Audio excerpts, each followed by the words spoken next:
Hello guys, in this tutorial you will learn how you can install community plugins for your workspace or Vault in Obsidian Notes. So let us guide you through this.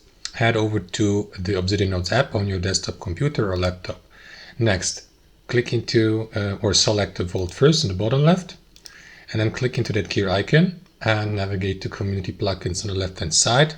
Enable them by clicking into this button. And then guys, you will see that they have been enabled. So what you want to do guys is click into browse here and then use the search bar, for example, to find the community plugin you would like to go with. You can also enable or show all installed community notes to go through this. Now I'm going to install that Kanban community note here just for the sake of this tutorial.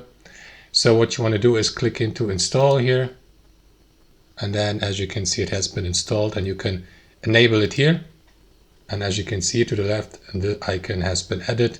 You can also disable it here, uninstall it, or use that shareable invitation link for your co-editors to use the same community plugin for their projects and notes. That's how it works guys. Thanks for watching, and I'll see you next time.